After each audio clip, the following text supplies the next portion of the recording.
Now you know how cotton is made. Next, we're going to look at how making cotton affects the environment. As you learnt in the game, you need water to grow cotton. In fact, to grow enough cotton to make one t-shirt, you need 2,720 litres of water.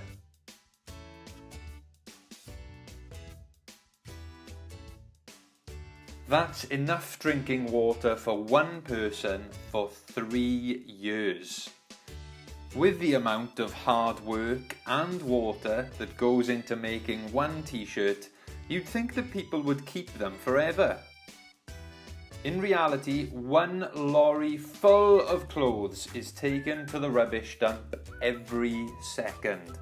That's 86,400 a day. It's estimated that half of clothes are thrown out less than a year after they were bought. But what can you do to help?